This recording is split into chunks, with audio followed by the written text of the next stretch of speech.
Tom's looking to put it on display over there as well. I have fours, and there is a big closet in one closet.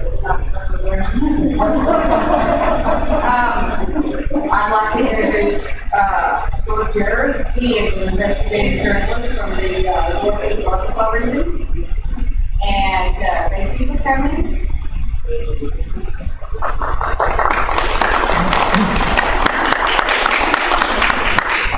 So, I'm an investigative journalist and obviously a true crime author. I also host a couple of podcasts. I do a lot of public speaking. I actually write about a lot of things. I write about business, politics, economics. I write a lot about history, especially about history and Arkansas. So I write about a lot of things that things that I get the most questions about, I go on TV shows about, and all this. That's not true. I'm a soybean expert, so and you want to hear about soybeans, I'm on the AM radio talking about that. So this is my podcast, Diamond State Murder Board. I do about half and half. I do about half cases in Arkansas and cases around the country. So the case I'm probably the most connected to is West Memphis Street. I wrote more of these stories about the case than anybody in the world. I'm sure you guys are familiar with the story about these three overview. Christopher Meyer, Dr. Morrison, they left school and they were out riding their bikes in their West Memphis neighborhood in the Texas. And all I did was find them the next day at a drainage ditch called a place called Willows. When the boys were found, they were nude and they were kind of taken to prison. Within a month, the police and prosecutors developed a theory that the boys were sacrificed in this animal ceremony, which is not true. So they identified the animal as someone in the community who they could go to public meetings and had the same history of having mental issues. They identified him as the best friend of Jason Baldwin. And the conflict between and the case was just instead of people. It was a team that they knew each other, but they weren't friends. The police were bringing in teams from all over West Memphis and interviewing them when they were Jackson. And he quote unquote confessed to the crime. Now, so a magistrate issued warrants, these three were arrested, and this is the case that they were able to deal with. I believe the occult. They thought that the crime had earmarks of some type of sexual occult type activity. The number three, there was three victims, there was three perpetrators. There was also a test up. And then we discounted confession. Obviously, they didn't confess, right? There's no way you could confess for anything they did. There were two softball girls who said after murders they were at a softball game and they didn't have to go Harlan, and they overheard him say, we got those three, we're going to 2 more people. And then Victoria Hutchinson. She had an 8-year-old son who was the same age that was friends with the three ones who got murdered, and she said that she attended a satanic S5, which was like a witch gathering with apples and mistakes. Then there was microscopic fibers that connected. They were found on some of the clothing at the crime scene, and they were connected to Jason Baldwin's mother's house or their house. Then there was this another team named Michael Carson who said that Jason Baldwin confessed to him that he was involved in this crime, but he was incarcerated with him at a treatment facility in Jonesboro before the trial. Then they found the knife behind Jason Baldwin's house, which was like an industrial lake. They found this Rambo-style knife. A lot of people keyed in on in the case, they keyed in on the emasculation of Christopher Meyer, and I'm not trying to be graphic, but it was penis and sort of the skin. There's a term called blood. And so a lot of the focus was on that injury to people.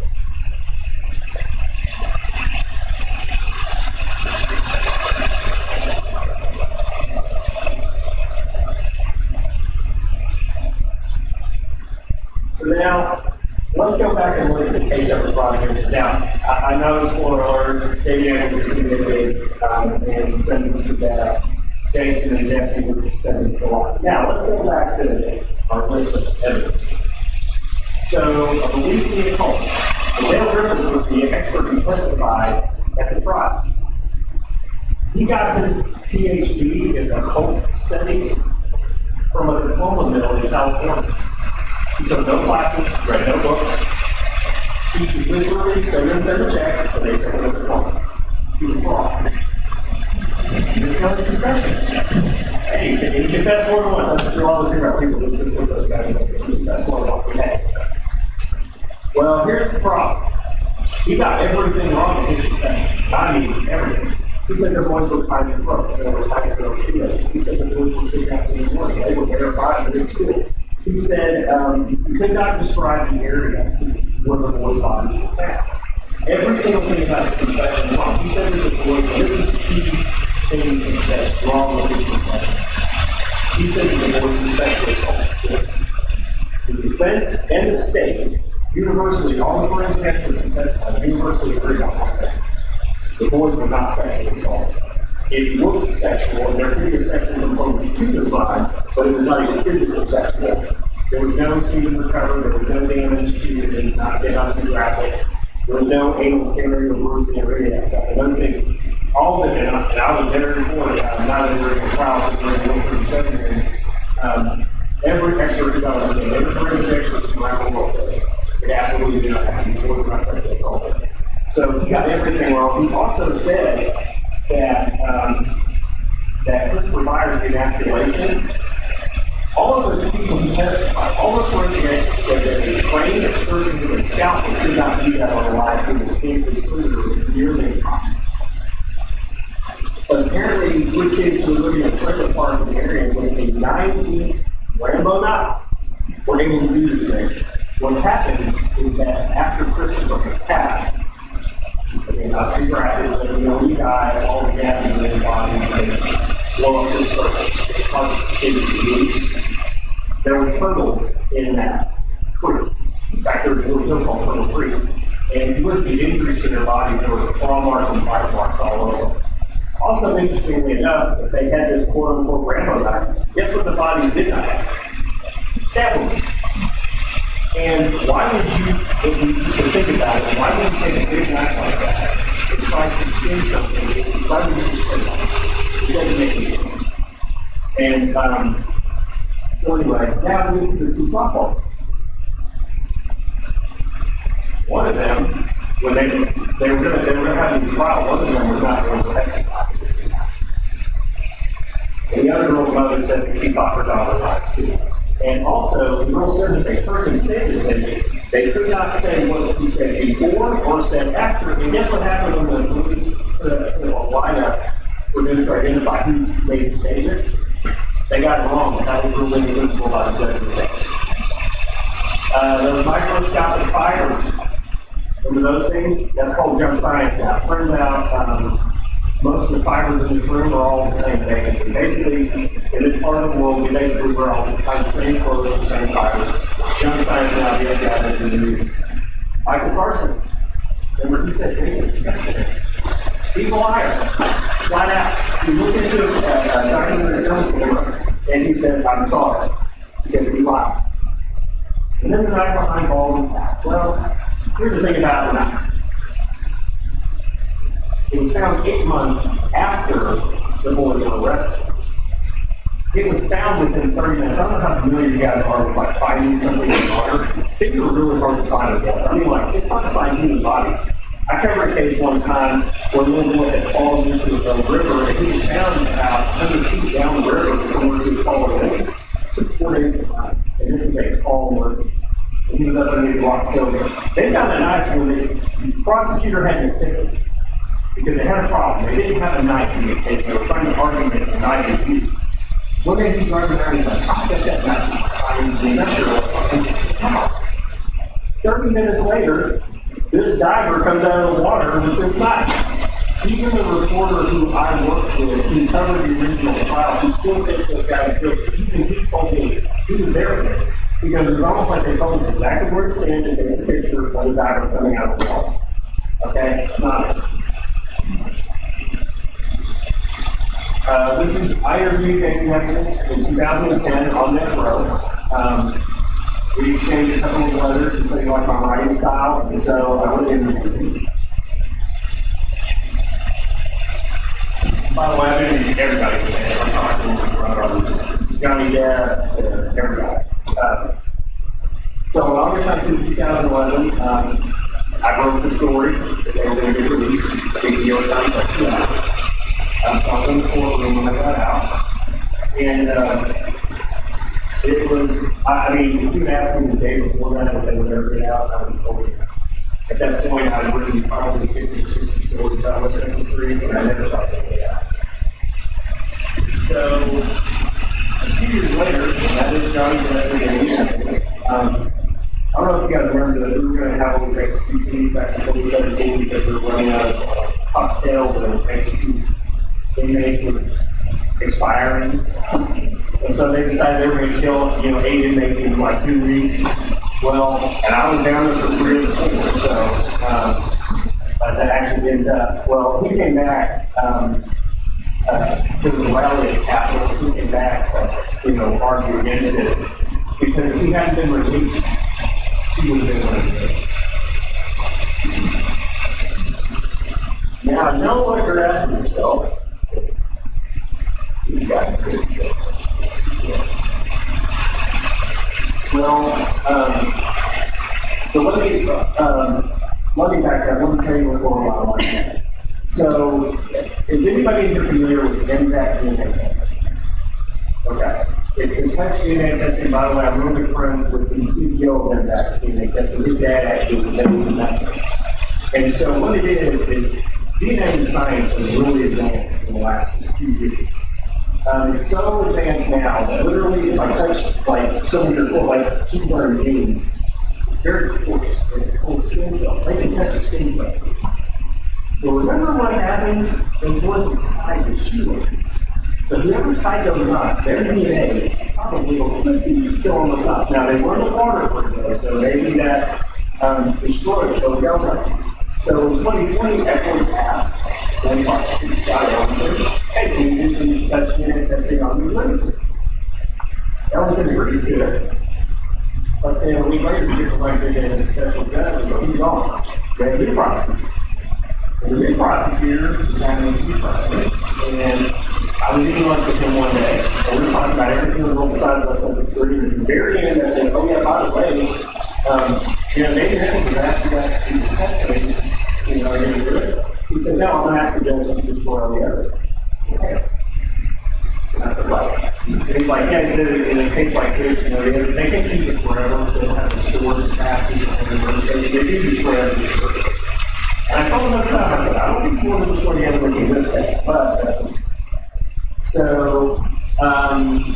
these stories started coming out. I wrote a story about it, and then all of a sudden, another story started coming out. Evidence is lost, it was destroyed in fire, they couldn't find it, they didn't know that, blah, blah, blah. And so finally, one of Michael's attorneys got a judge's order that they can go into the West Memphis Police Department's evidence room and look for this stuff.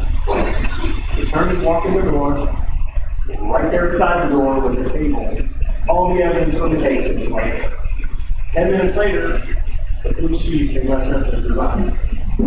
But I was told that was just a coincidence. So finally, they make an argument in court, the prosecutors do. They say, hey, impact DNA testing is unreliable, we don't have enough proof or evidence of it. I mean, the FBI uses it. And guess who else uses it? So it's the second judicial district at the Northeast Arkansas. They have used impact DNA testing in other cases that they tried in their own judicial district. So, it's ridiculous. Now, eventually, the Arkansas Supreme Court last year, in a 4-3 decision, was closed. They ruled that the testing must go forward. Okay? So, I just want to make sure everybody understands. You have the 3 guys who were convicted of this crime suing the state to make them test their own evidence. Yeah. But there's one person who doesn't want to test the and this is a disclaimer for me right now, I am not saying that this stepfather killed the kids, okay? I'm not saying he did. I'm just saying that he says a lot of things that he really should be saying if you're about to kill him. And so he told me, I interviewed him. Let me back up a little bit. Okay, so there's this thing called Crime Con. I don't know if anybody has heard of it before. Okay, I've given presentations at Crime Con before. It's a convention they have once a year around they pick a city, Las Vegas, Austin, Texas. I was over in Nashville last year. I just got back from Crime Con in Denver this year. So the CEO of Crime Con called me one day, and he said, hey, talk to me about West Memphis. And I was like, okay. And he said that Terry Hobbs is going to go, this is stepfather. Whose DNA, by the way, has already been found on it. Hair that was like the origin of Al Michael Moore. And then there's another hair that was found on a tree stump next to his body for dump. And it is an almost certain match for his alibi with this whole movie. Okay? So, long story short, they were going to get Nancy Grace or Chris Hansen, I can't remember all the lists of people, to try to interview them on stage in front of thousands of people and tell things. Well, Terry told them that he didn't want to be interviewed by any of those people. He said he wouldn't really do the interview if I interviewed, which I was shocked because I've been writing on the 50 years and I've never formed a budget. So I did the interview, I recorded it on Zoom because he got scared, he went to Vegas. Let's meet him. When I got to Vegas,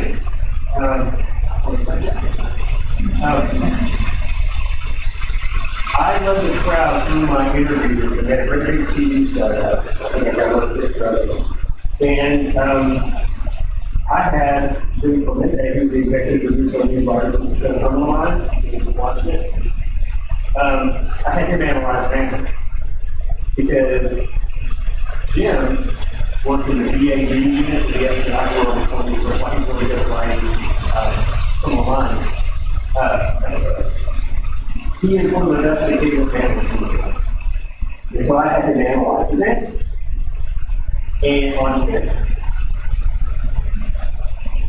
And I asked Jim later, when I went for a walk on the strip in Vegas, I said, Jim, you were the best in the world at this for many, many years. I said, just based on his answers and based on his physical, reactions, the body language. I said, what are the chances that this guy is involved in the murder of these kids on scale of 1 to 10? And he was a prosecutor in New York for several years before he got the FBI. This dude was part of the court. And he looked him straight in the face. He goes, 9.5. He used it. So, but I know. Now, here's the thing. So when the boys disappeared,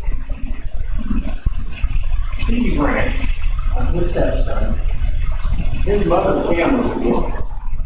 Terry claims he never saw the boys that day. He never came up from work, they were out playing, he never saw them that day, and that's what he told me. Okay. Now, could we go back to the original case file? Could the police have missed something early on in the investigation that might have led them in another path besides going on this lunatic, satanic, panic, whatever theory? So let's go back to the case file.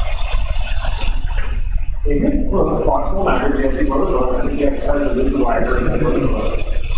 He said that he recorded Stevie missing at 8 p.m. with the other parents. Okay? Because this is the scenario. So, John Mark Byers, Christopher Byers' stepdad, he's the stepdad that everybody remembers from the documentary 6'7", Wrath of God, blowing up with guns and all sorts of stuff, threatening people.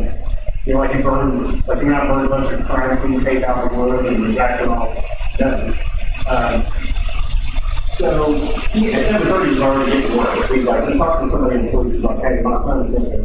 He went the wrong way." And they said, "Wait till late." So at 8 o'clock, he calls the police. Regina meets the officer, pulls into the driveway. Dana Moore, Michael's mother, is across the street. She sees the cop car, and so she walks over. Okay. Terry says in his book box full out here, he says this in that book and in his sworn statement to police. And he reported Stevie missing a Foxville pen. Okay? There's a couple problems. Number one, John Mark Byers. I've interviewed John McGuire several times. He died in a car crash in Memphis in 2020. But he told me to my face, he says, Terry Hopkins is alive. He said, he can't tell the same about twice. He wasn't out there. Okay. The responding officer, under 3 separate times, says that Hopkins was not there. Daniel Moore and Willis Byers both testified at both trials because Evelyn Walden and that trial was held together. Jesse's trial was held separately. They both testified that when they gave a very vivid, descriptive scenario of the police car coming into the neighborhood, they lived there and all that stuff. Well, in their sworn testimony, they didn't mention him at all. And also, we have another contemporaneous document. There was a report generated for Christopher Byers being reported missing, and the officer said that when Dana Moore started talking to her, she said, what's he wearing? She said he's wearing a Cub Scout uniform. So let's not worry about generating a report right now. I've already got this report, so the report is going to show up in 5 minutes and we'll listen to all of it. So if I say one of the Cub Scout uniform, I'll know what's in it. Okay. So there was nothing generated for speeding. Okay? Now, let me ask you guys this question. How many of you in here have spouses? How many of you have kids? Now, let me ask you a question. If heaven forbid, one of your kids was missing, and you didn't know where they're at, and it was so severe that you were going to call the police to report them missing, would you tell your spouse? In fact, you tell your spouse before you call because you don't need anything. I missed something here, and Steve's with my, my wife, or whatever. The restaurant where she worked at only a couple miles from the house. He never called his wife and told her there was something.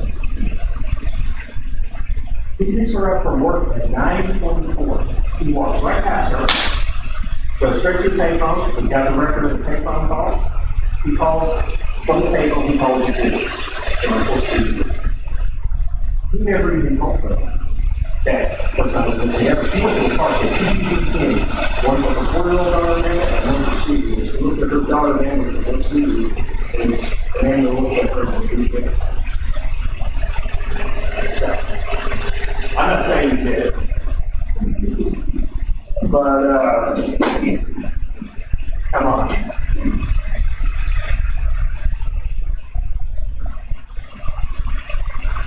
And this is the book I wrote about that case called Cases in Memphis.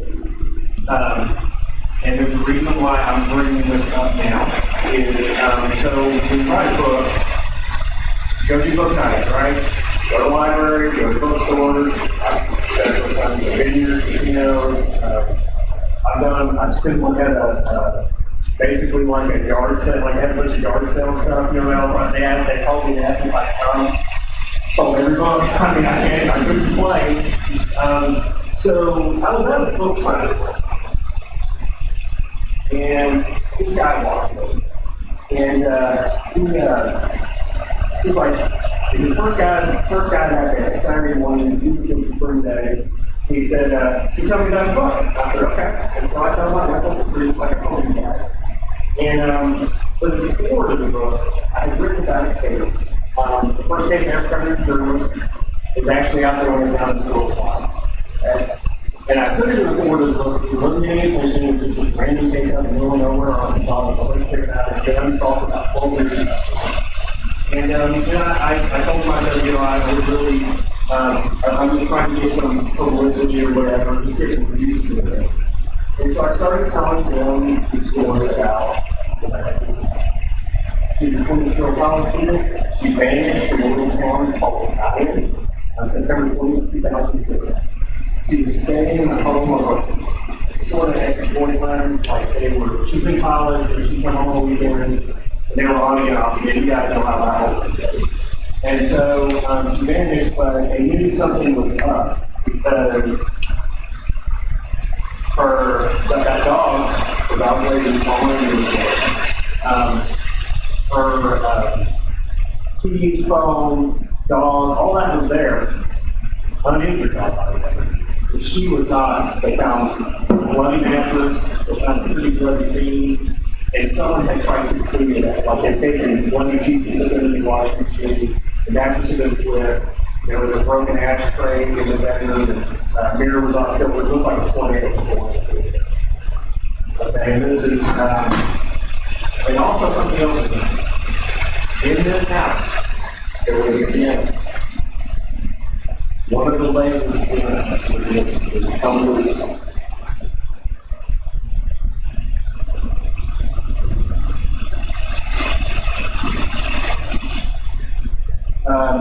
So I get a call from her aunt. She calls me and says, we can't find my, I'm working at a local newspaper. She said, we can't find my niece. And I said, okay. So I go out, I meet her mother and father, and the fact that missing person up there, the missing person that's in the the notes on the back of the notes, I literally turned it over and just started writing notes on the top of the truck. So I was out with the searchers that were looking for her friend. Are you guys familiar with Melbourne, the 9 in the Melbourne area, rural,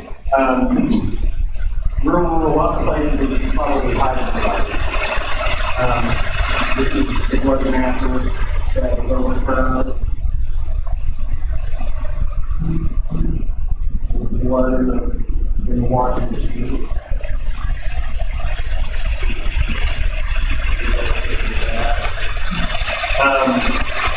Right here is the piano leg that's missing. And then found blood streaks on the back floor, so whoever killed him took her out of the back. So 1 week later, on September 24th, 2004, I was actually going to go to the courthouse that morning, and I overheard the lady walking. I overheard the lady say, they're out searching by my property. And I was like, okay. And I walked up to her and I said, man, you tell me where you're talking about. I want to go out there.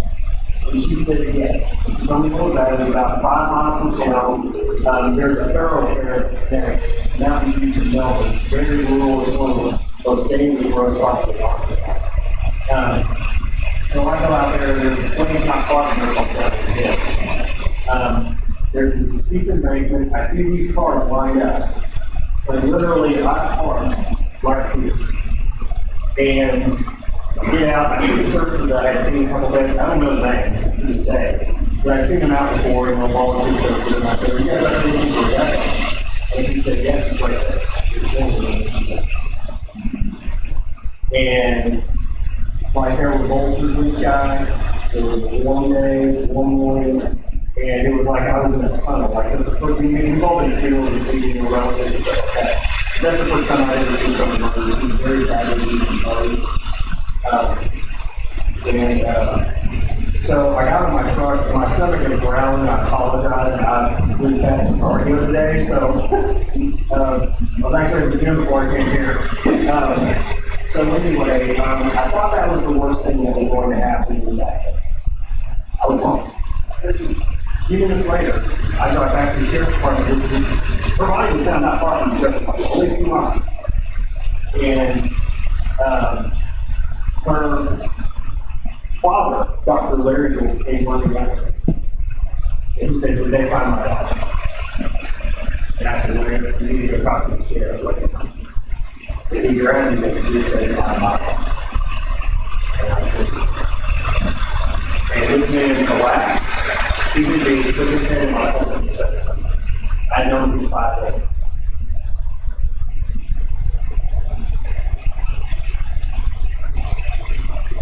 So, I'm telling this guy this story, and this is 12 years ago.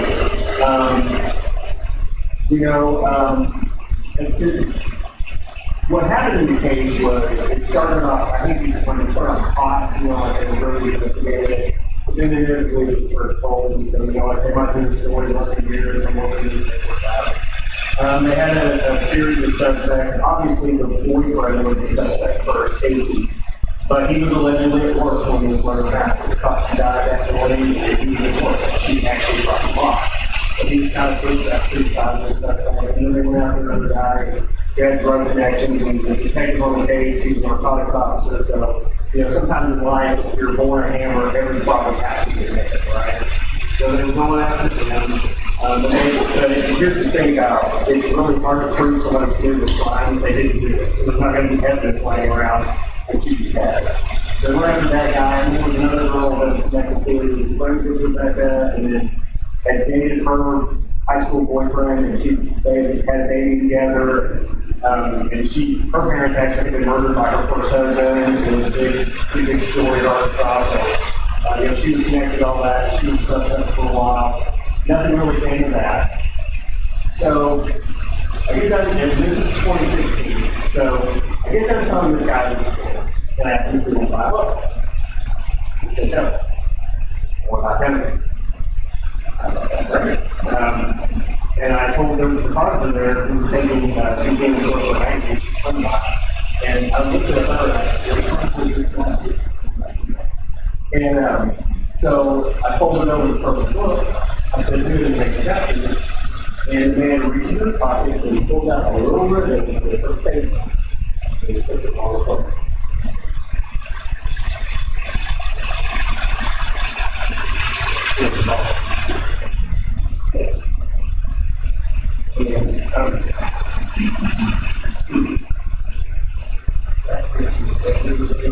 When I obviously started crying, I hadn't seen him in 10 or 11 years at that point, and he was very disheveled when I'd seen him before. Had a beard and out and so, after meeting him, I decided that I wouldn't become like right out this, do street singing, just get right out once a year. That's his first one. We decided, I've been a part of myself in the street, and one thing that worked with that was the overwhelming media, just a crush. The state of the way was just a pass. They couldn't take the pressure anymore. So I was like, all right, if we did it in that case, why can't we do it in this case? So we started doing television, radio, newspaper, social media. People started we started writing about it again. One night we were, and it started happening. Like people were starting, these cases were starting to occur. Well, one night we met with a recently in Illinois, I guess it was called the Ravens. That Brandon was working with the football player in Arkansas. We met with the producer of that film because he wanted to possibly do a documentary about Rebecca's case. Well, Dr. Poole was at his house, and he's like, all right, we're working on the suspect list. And I wrote it all down, and he goes, put Casey on that list. It was sort of exported. And I said, Doc, you can roll out. He goes, no, put him on the list. Okay, one more. And we're driving away, and another journalist had written to me about the case. Her name is A.K. Barnes, and I've kind of mentored A.K. for years, and she's also been a friend of mine. She said, you told me one time to never dismiss a relative of a person. They have instincts, and I believe that, especially in these cases, they just have instincts. She goes, you told me to never dismiss out of hand the instinct of a character, basically. And I went to A.K. and I said, you don't do that. So the next day, I called the Sonic, where he worked back in 2004. That's what he was doing. And I called up and I said, hey, I know you're now, but could this small town, I mean, does anybody know him? And the car goes, well, his wife was agreed to lunch when I talked to her. And I was like, sure. So I talked to her. She said he'd love to talk to you. He'd love to friend him on Facebook. Here's his cell phone number. Call him. I'm like, okay. So I tried to call him, and text him, call him, and text him. I said, he won't respond. So then I called her back up, because I got her phone number too, and I said, hey, what's going on? She said, don't call us, leave us alone, we don't want anything to do with you, stay away. That's kind of interesting.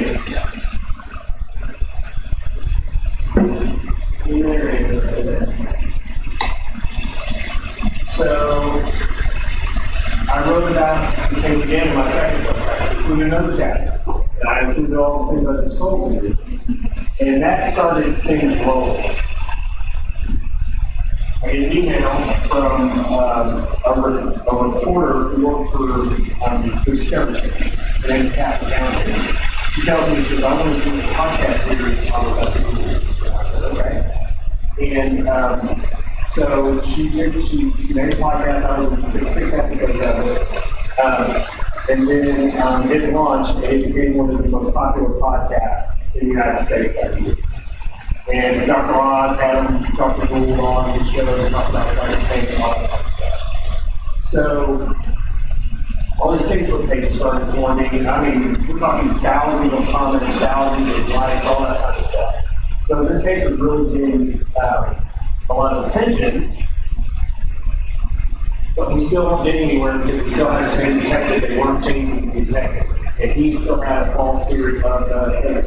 He literally would show up at book signing with me and argue with me about it, and I would say, look, I don't understand, because he thought it was this guy who was in the drug world. I said, why would a person who's in the drug world, when Rebecca didn't have any drug use, because she had a little bit of marijuana, but why would somebody who's in that world, why would they not come with their own weapon, and why wouldn't they just burn the place to the ground? Why are they worried about cleaning sheets and cleaning up the mess and moving their body?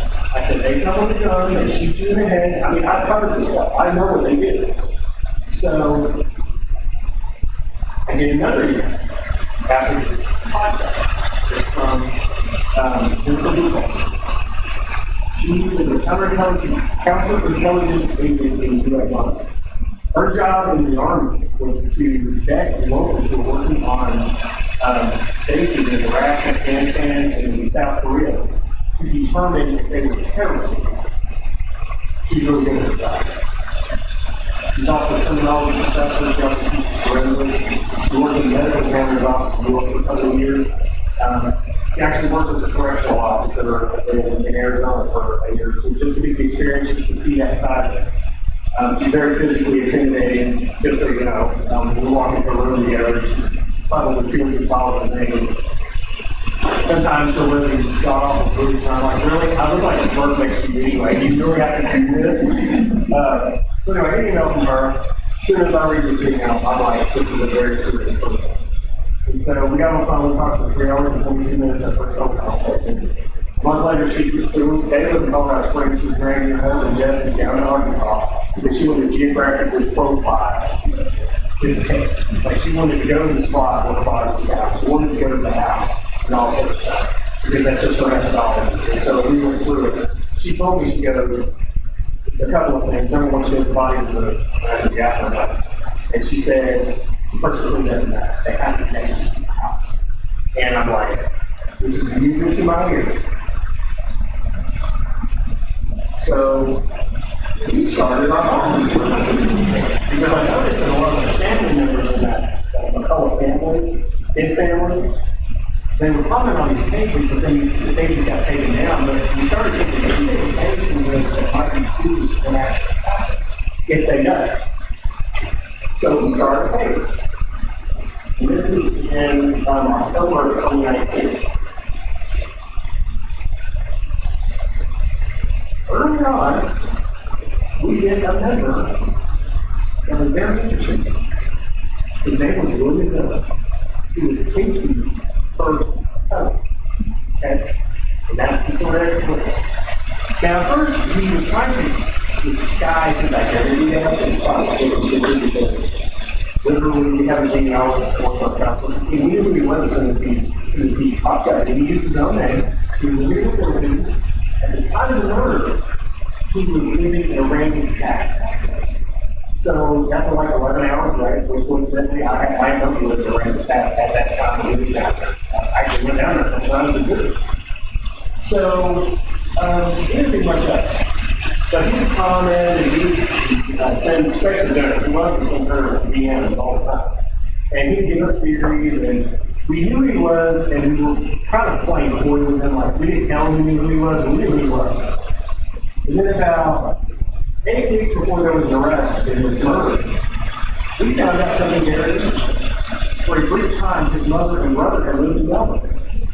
And he was there that evening to help them practice. The story is he was there to help them practice and move back to Texas. So as soon as we knew that he was in town, within 24 hours before he was here, he immediately shot right up to the top of the suspect list, because our analysis of the case was this. Whoever killed Rebecca Green was in the McCullough family. It was most likely a male, almost certainly a male, And again, Casey being the ex-boyfriend naturally made him the top suspect, but that didn't mean he'd be the only one. He has some brothers who live just a few miles from him, so they're on the list. His father lived in that house too. His father was out of state at the time, but his father lived in the house, so he would go to this. His first cousin would also be on our list. So he shot right up to the top. And then on November 7th, 2020, which is my birthday, a new detective. They changed detectives. Remember all that stuff we had to do and run around causing all trouble? They finally decided they had none. And they reassigned that detective, they brought a new one in, and the new detective, he saw, and I think he would say this, he saw the case for making different. And Willie Miller was sixth on this list. He went through the other 5 male members that I told you about. He started right at the top, he's going right down the list. So he flies out to Florida and sees Willie Miller shooting back to the Philippines because it was done early, wasn't national. So he goes there with mom in Oregon. Fun fact, I grew up 1 hour from where he went into the police station that day. So he goes in there, and the detective first. He makes him think that they found detective DNA inside the old truck. He had the detective frame was going with the old truck. He also showed him a picture of a rat. He said, we've got the killer DNA in this rat. Well, what's the they went out. He confesses to her murder. He said he showed up and he went in, he knocked on the door, she was in there, he came in and asked him to use the phone, and he said something to her, she said something to him, he wasn't specific, he said the murderous rage just came over him. Right as he's pacing back and forth, pretending to be on the phone, getting the leg falls, he picks it up, he knows that she's retreated to the back bedroom at this point, he goes in there and smashes her in the head twice in the doorway. And then he says he takes the necktie out of the closet, wraps it around her neck, and strangles her before she got free. Then he loads her body up, takes her out to the duck side.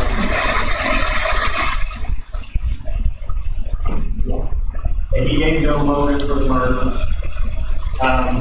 One thing about his, part of the story is plausibly he drove a low-riding truck, he's never been in Melbourne. He said he drove through town, but he only stopped like middle of the day and another body, that's not true. If he had pulled up beside anybody, they would stop her in there. He tried to step her on the suitcase, but he was unable to do that because she was too old to do that. He never gave a motive, but in the second I will talk about what his motive was. When he was arrested, however, he did ask the detective if he knew who I was, me personally. And he said that I was a scumbag and gave me one of the hook signs and I'll just use the term you, knock you the fuck out, all sorts of stuff. Because he's not very happy with the big guy running around the business.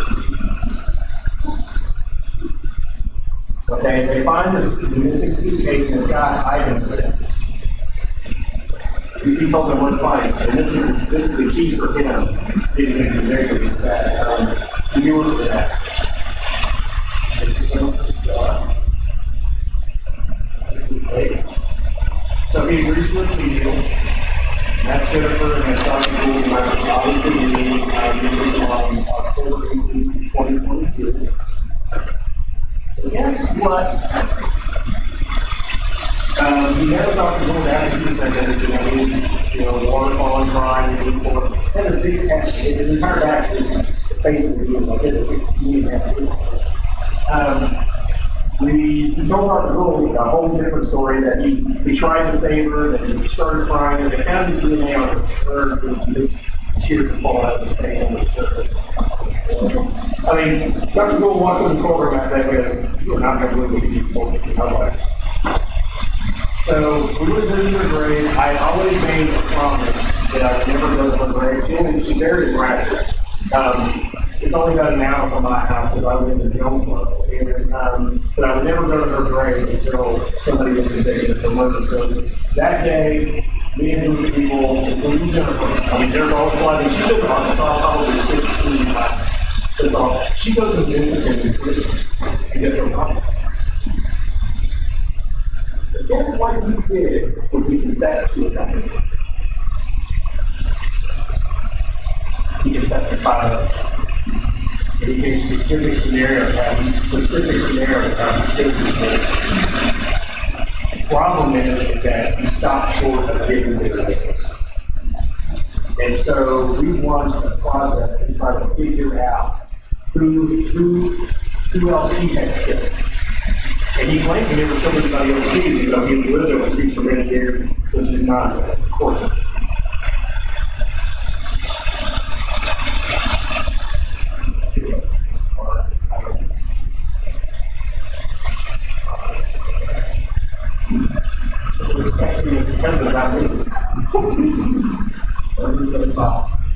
And if you guys want to talk about this later, Casey, the sort of exploit person, he confessed to killing.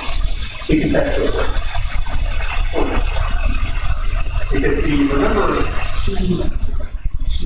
there's a theory out there that if someone can choose the types of weapons they use, usually will leave with like two different perpetrators. He confessed to killing multiple times. And here's the thing, the person that he said he confessed to, that person knew two things that told the killer together.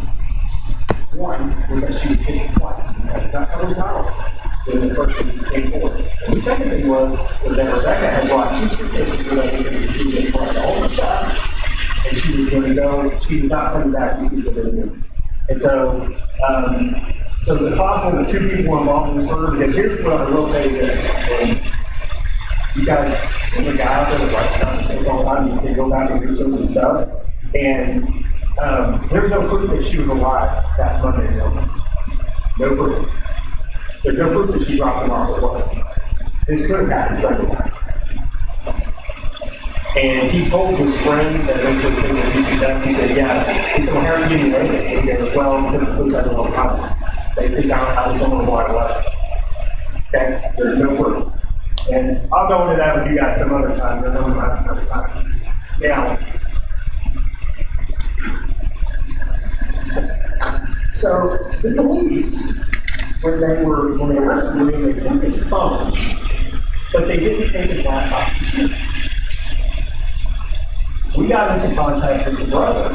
When his brother, we were like, hey, can we have the computer? And he gave it to him. He thought he was saving. But Jennifer's husband is literally a wizard. He's a wizard there. He can fly a drone, he can go out and chop down forest with a chainsaw in the morning. He can get into the hard drive of the computer. And so we got into the hard drive of this guy's computer. Just order. You'd almost think that was Rebecca when you look at it, right? Well, it's not. Her name is Elizabeth.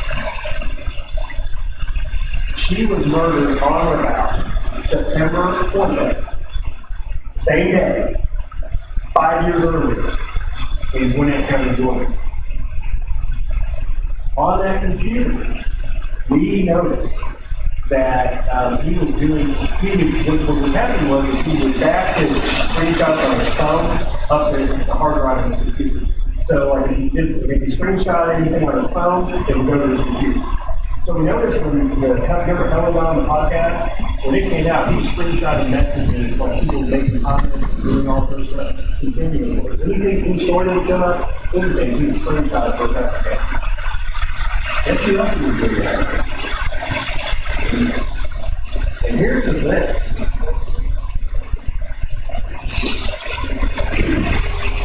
She was kidnapped from the convenience store while she was on payment. And William Miller confessed to the murder, the murder. He talked vividly about a scene when he pulled up, the girl was on a payphone, pulled up, kidnaps her, he takes her out into the middle of nowhere. He obviously rapes her while he pulls a strap from her to finish the strike, and it's strangled. He left the trial. He didn't mention Georgia's one of the states that he could possibly have killed somebody in, but he gave a list of states. But he's been in every state. He's been in every. And there was a surveillance camera at the convenience store caught a glimpse of a dark colored truck pulling out to where the payphone was at. At the time he drove a dark colored truck. In both of these cases, an anonymous letter was sent to the victim's family, like in Rebecca's case, the 2016, they received a letter describing a conversation somebody thought they overheard at a local college describing the murder. And for a while, the police thought there was something to it. Well, in Elaine's case, a letter was also sent.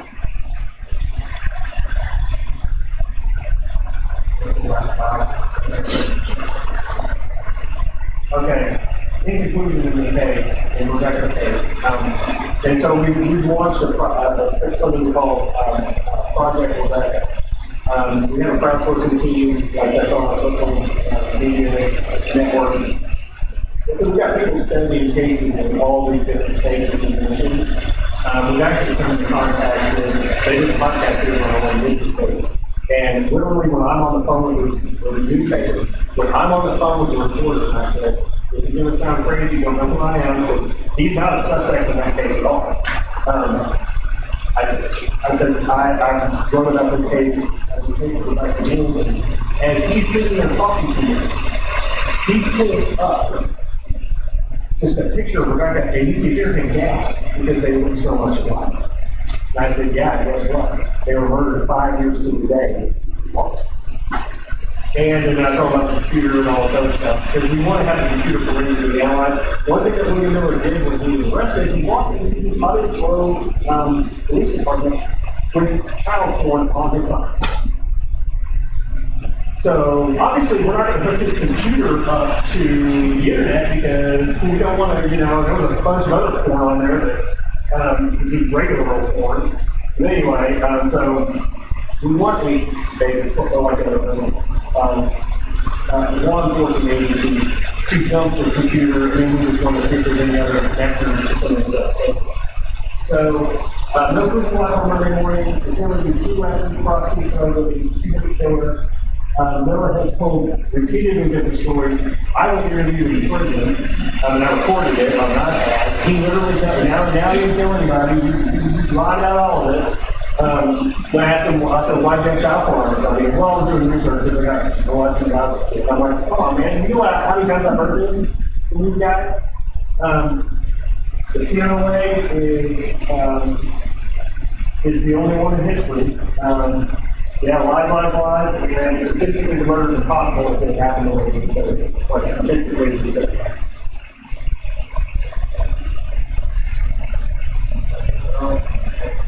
We gave a presentation about Rebecca's case in crime on 2021. That slide. Any questions?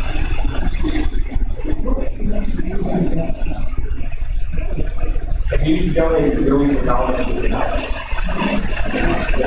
Yeah, he was, and he wasn't there the day they got released, but Eddie Murphy program, he donated millions of dollars. Super nice guy, by the way. I've interviewed a lot of celebrities and musicians, and he's actually one of the nicest. Actually, he's the second nicest. Who's the nicest is I've ever interviewed? Remember Barbara Eve?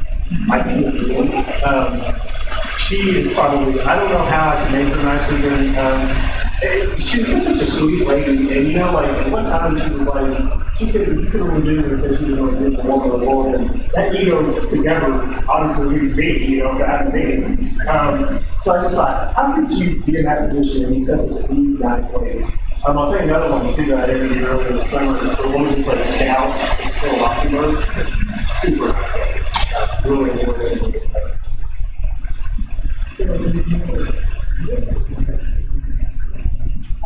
Technically, those 3 still are because they agreed to Alford pleas, which Alford versus North Carolina is a legal maneuver where you can go into a courtroom and say, hey, I had nothing to do with this, but I acknowledge the statement a case against me, which of course they can.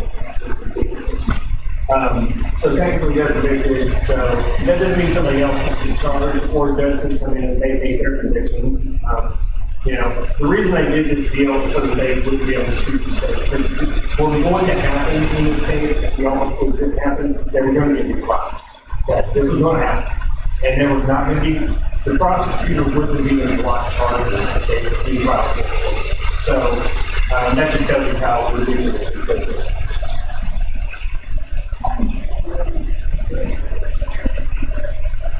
He was interrogated from like 9 o'clock in the morning until about 2:30 or 3. boy with no parents, who's 17 years old. And this is what I tell people if you believe that go read this confession. Just read it. I say that because when I first started covering it, I covered the Rule 37 hearings, which are usually 10 times longer than the original trials, where they come in and they can throw anything up against the wall, any argument you want to make, bring in any expert you want, and by this time it had been 14 or so years, 15 years later, so science had evolved quite a bit. So there was a lot of, we could bring in scientists and all this other stuff. So one day I'm never forget one time I walked in, I saw Jason Long sitting there, and I just looked at it and said, this is what I was doing. I was doing. Because I always wanted to know. And so I looked at his hand, and he was, handcuffed, and he was sitting there drinking coffee. And I apologized to him later. I sat right next to him. I said, man, I'm sorry that I thought you did this. My first step in believing that he did it was very simply, I had a woman, her boyfriend, he was an attorney from Philadelphia. They took their vacation to come and listen to these experts testify in Jonesboro, Arkansas, about this case. I'll tell you a couple of people who did testify. Did you guys ever see the Netflix series, 10 Abington? Dr. Richard Super, the Fight Club guy? He came to Jonesboro, actually interviewed for my book. And he was like, he looked at me and he said, this is the stupidest thing I've ever seen in my life. I was like, that's what he did. Dr. Michael Biden, you see him on all the TV shows, there's a plane crash, or whatever. He's a friend of a pathologist, one of the most famous in the world. He literally put his arm around me and told me to get the hell out of Arkansas because he doesn't know what to do down here. And then Dr. Warner Spitz, he's the godfather for the pathology. He testified in the case. He literally writes the textbooks that forensic pathologists have to study to become forensic pathologists. And he got on the stand and said this case is a joke. So I covered all that. Well, they were there when the girl with the attorney, she said, why do you think they did? I said, well, I just don't think the prosecution is wrong with this case. And she goes, what's the best piece of evidence? And I wrote that, well, confession. She was never read it, and at that time, it never happened. And so that night, I went back to my office, pulled out the file, started reading the confession. I went, are you kidding me? To tell you how bad it was initially, the police took that confession to a magistrate. The magistrate looked at it and said, this is all wrong. And so he wouldn't issue warrants. So then they went back and recorded 9 more minutes of them baby stepping Jesse to the right answer. But here's what's funny about the whole thing. They thought they were baby stepping into the right answer, but they weren't because they didn't really know what happened. And now science and modern DNA testing and all sorts of stuff has proven that their theory of the case was utterly false. And people say, well, Jesse confessed 2 or 3 other times. Dan Stitt, his attorney, who's now a judge up in Lynn County, me and Dan, I was in Nashville with him last year, and we were sitting there talking. And I actually remember this conversation I had with him years ago in his office. I just went to his office one day. I said, Dan, this is kind of hard than anything else. I said, we confessed the other time. I said, how come this confession later when we're accurate?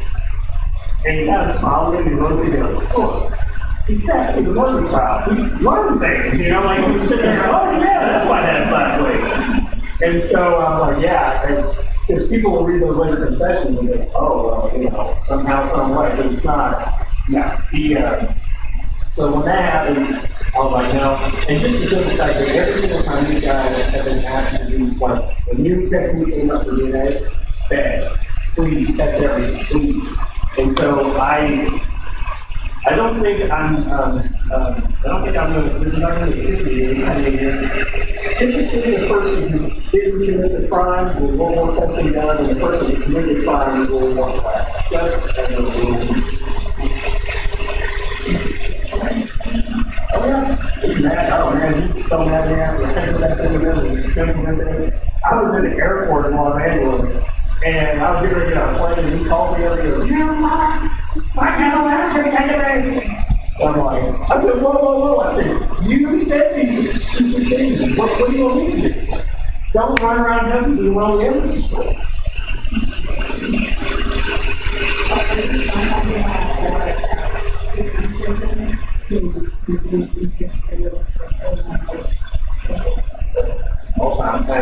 we had the youngest person on death row in the United States. I got contacted by a family member. I got the entire defense, all the defense file on the docket. You know, the public gets to see the prosecution case. You know, the defense team has to know everything that the defense doesn't have to reveal anything. So, it's probably not a great idea unless you're really sure they didn't do it. So like, send somebody like me in politics. Literally, a lawyer might have been a legal notepad, and you know, he might have written, oh yeah, I might do these degree or something, or there might be evidence that they don't have to present if they're guilty that was in there. And I got this thumbnail done, and I went through it, and I mean, there's no definitive buzz, but yeah, I get contacted a lot.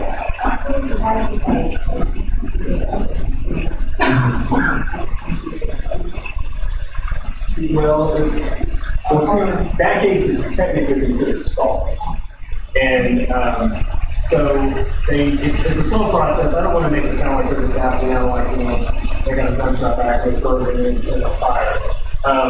But there is a process they can't keep on. So, yeah, he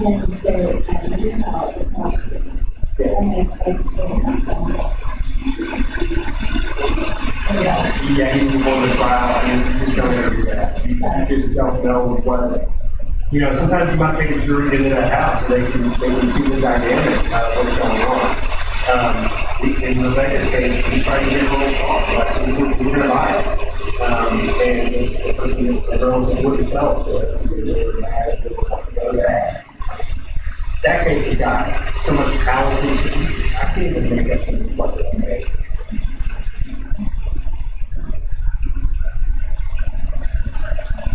So for the scene for more questions of the evidence, when the evidence is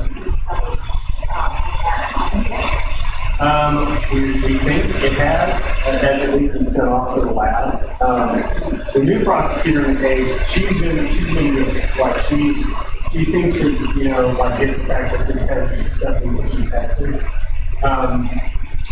I see all the time people making excuses like on social media sites saying, oh, well, Terry's DNA on the shoelaces, you know, and you know, I mean, I just did shoe or whatever. Let me ask you all this question. Most of you say, yeah, kids. Are you still trying to shoot the DNA? Are you trying to shoot the DNA? So it's almost a logical thing. The killer's DNA somehow wouldn't. And it's also one of the vulnerable tiny details, you know, that we have to think about. He said he never thought about it. I think he's trying to shoot the shit. Oh, and there's one other detail I forgot to tell you. So when he reported Stevie missing, he didn't see that. How did he know? How would he know who he was with? Yeah. The other I have to call your wife who did see him that day and probably go look where, say, hey, what was he wearing? Sorry. You're right. I would. Listen, I clean my house every day. I mean, I'm like, because I'm home, so I just do it. And I do probably 85% of the grocery shopping in my house. So I'm a weird.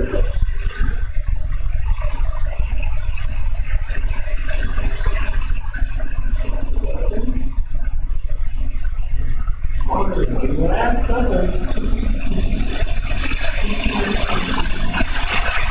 yeah, some particular answer I wrote a little bit about it, and I'll bring it out both in the story. I'm just going to bring some super connection. Because he was the key witness to kids for me. Without him, I'm even able to die. I think I've heard of it. I've always been very curious as to where the daughter. The daughter that was conceived while being called the full. Yeah, I read that they changed their names and they did somewhere, but they changed their names. That's where I read one of the books. And I've written about a lot of other movies in Arkansas too, and in April we got this, just read it in that first chapter of my second book. It is the most heinous crime he had never read about 3 years ago.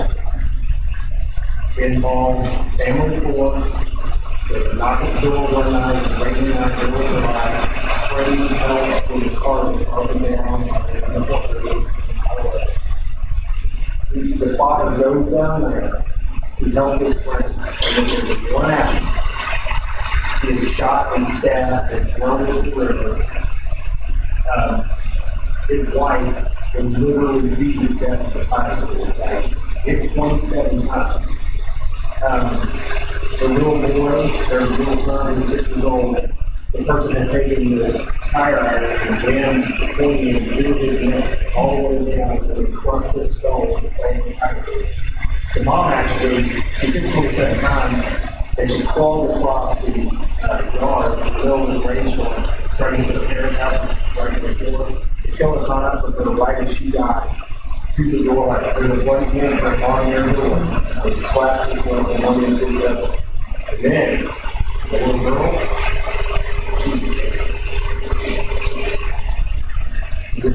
I've never had anybody, I've been in that spiel, I can't think of like how many times, I mean, colleges spoken at, I mean, other places, I've never had one person come back and do push out and say, they'll say that's the worst.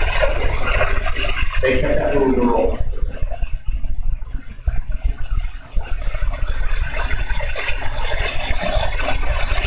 Remember, Linda Collins Smith and the state senator got murdered?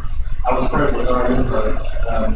I write a lot about politics and legislative stuff, and so I always had, I know her for 15 years before she got possibly getting work. So I've covered a lot of cases.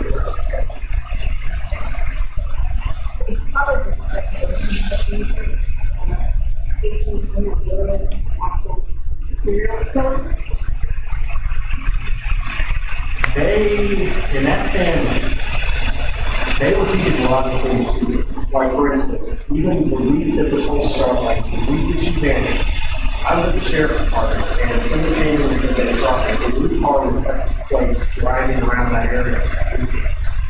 That was William's mother's car. The family would never reveal it, none of it. And so, like, they could clear up these little inconsistencies. And the other thing is, too, is William's story and Casey's story. So, listen to this story. They said that the night before, Sunday night, that William pulled up in the driveway and wanted to see if Casey could come and move some stuff. Okay? William sees her back there, like up on the porch or something. They both said when they were here about this, that he never got out of the car. Okay, fair enough. And then he drives off with his brother's dinner. Here's the problem. A couple weeks after the body's found, Casey's asked to list everybody who was in the house with DNA investigation. Okay? And he writes a list, and guess who's on the list? William Miller and Jeremy, and out beside both of their names there's a dash that says SU-Beebe Sunday night. So, how could your DNA be inside the house Sunday night when it's out of the car? So, you got a plot right there. Because Casey, when he said that he heard, he never said he killed, he said he heard. He said that they got into an argument that she told him like a loser or something, and that he just looked out, grabbed the piano and the finger. He said, we're not the thieves. That was his story. Now, here's the thing about the story of the friend. He told it 4 times. But the friend said there was another friend there when the story was told the first time. This guy's in prison. So they go interview him, he's down in jail. They go to jail and they say, so did you hear the story? He goes, no, I don't remember that guy. It takes a little bit from the case. But he said, but you know what? The other guy that told the story, Tad, the guy that he confessed to, he said, but if Tad said it happened, Tad wouldn't be lying. He's having his baby moved, so he doesn't want to run in front of, So, I mean, even Tad, when he found out that William Miller confessed to it, he took it away. He confessed to my face. He told me details about that happened. So it was possible that Casey hit her in the head, and then the serial killer, sex predator, monster cousin thing, like, okay, guys, Go get the truck out back, I'll bring her out, because one thing about this police force, if you join our Facebook page, you can read me right Facebook, we upload it, including the confession, you can watch it confess, 1 hour, I'm thinking the 60s, it's like 7 minutes of just riveting.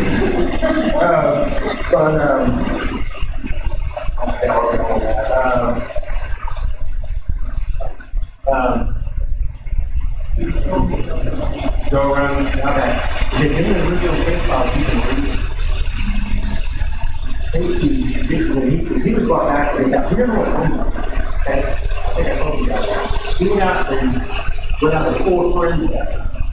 And at some point, he gets a call, he uses somebody else's cell phone, and he went to the movies, and then he stayed the night at his house. All 4 of them, 2 of their police reports got leaked to me before the pictures ever saw it. All 4 friends said they couldn't believe he wanted to go out with because he was a police didn't. And then he checks his own voicemail on his phone, somebody else's phone, and he tells all 4 of them that Rebecca's missing. This is Monday night. She was reported missing 8:30 on Tuesday morning. So either he was able to reduce the future, or he knew, and this is what they all 4 said. He was obsessed with it. They couldn't believe he wasn't running up and doing the fight. And in his original interview with police, we could hear it in his own. He said, well, the first time they ever saw Rebecca, she was the most beautiful creature.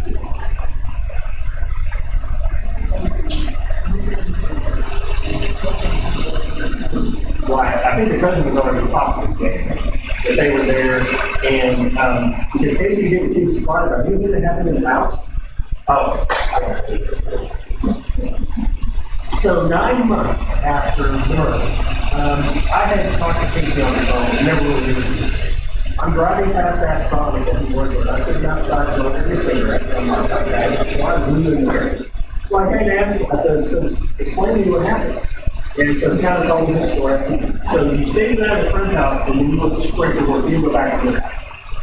Then he goes, yeah, they're gone. Guess what? He's a liar. He did go back to his house because when he went to work, his boss said, you can't work in that, you have to have a uniform. And so he had to go back to his house to get shirt now. So he walks into his own house. His room is destroyed. His bed is in a different spot because the killer actually covered up the blood stain on the floor. So the bed is literally a different spot in the room. The mattress is good. All the bedding is gone. Ashtrays destroyed. There's a mirror that's off kilter. Her clothes are everywhere. We're about to tornado in there. He said he went to the washing machine. I showed you guys the pictures.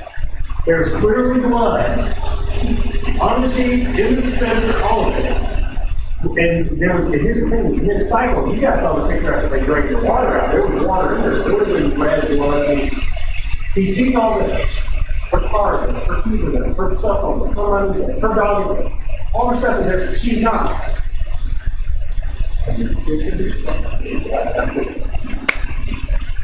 Okay, the police showed up at work, and they said, yeah, go in your wallet. And he told them, come up. Yeah, because she was supposed to pick her sister up, which really sad when her sister didn't help. Died of brain cancer. And that was the closest relative to her. In fact, she wrote back the weekend she came home and took it. And I saw her in the court today that he was saying she got a little state. He has a daughter who was lost 2 of his daughters, but he still has 4. He has 2 younger daughters that never met.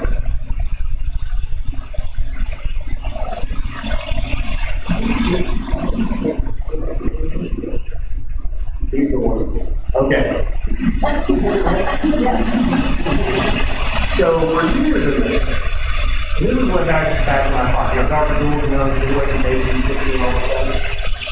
We thought it was pretty black and white anymore because she allegedly takes her to work. The manager for Sonic sees her, because she's to work, so they all work. Teresa Apple, who was a car hop. Rebecca actually lived with her for a while. And so she was there when she saw her, and then Rebecca goes into this convenience store called Coffee Shop, And she goes in there and gets a breakfast sandwich and a cup of cappuccino, and she talks to the clerk for a little bit, and then there's a camera in there, spots her, and then she drives off. So that case stuff like that, go back. Well, what we found out later after the case was solved is that the manager did not see it. That was not true. He, in 2018, said he thought he might have.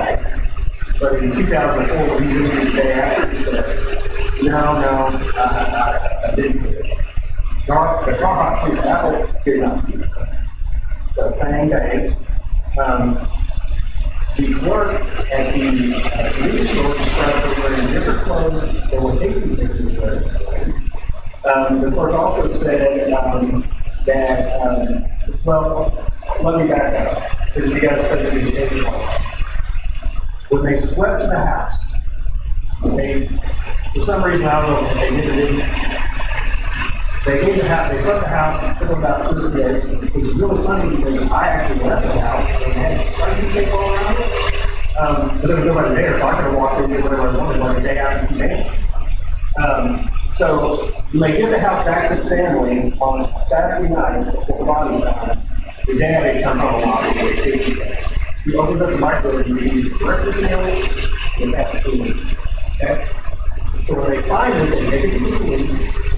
And you want to Facebook and you want to pictures of it because anyway.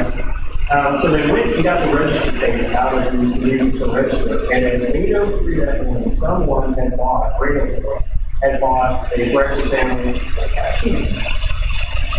First thing you know, right, the convenience store at 8 o'clock in the morning, okay? So how many people have that, okay? So that's number one. They actually had a very long conversation with the detective.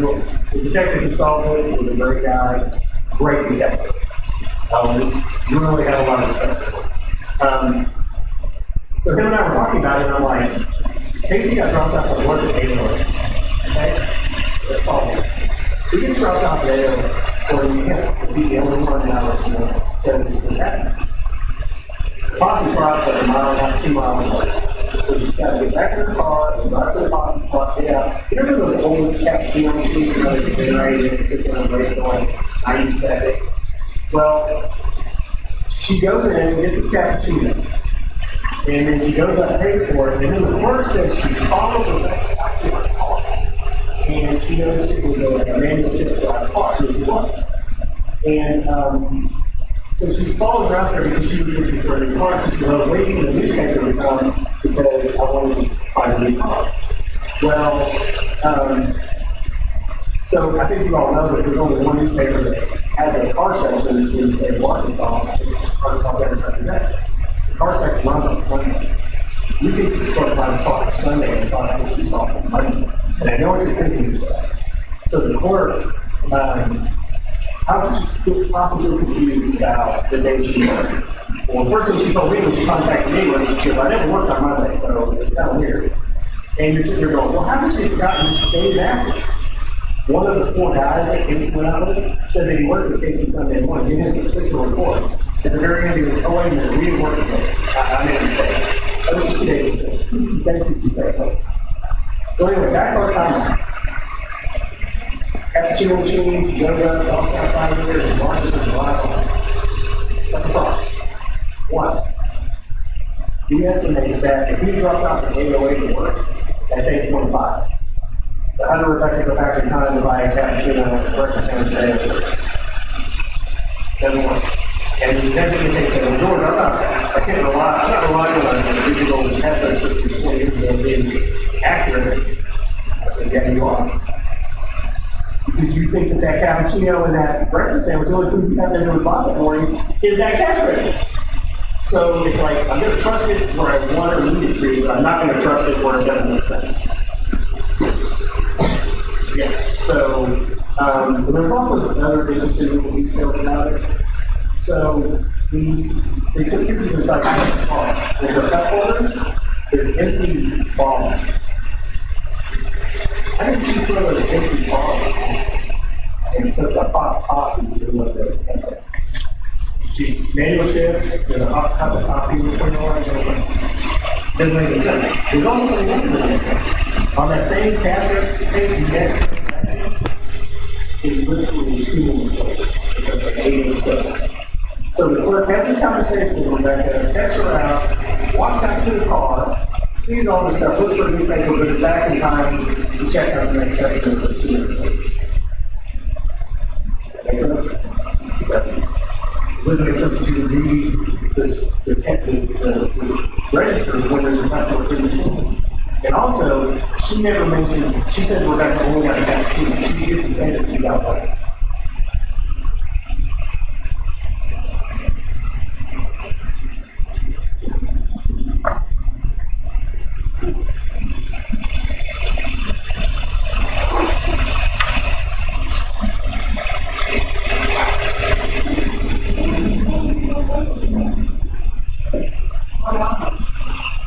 The clerk, I think she's just a saver.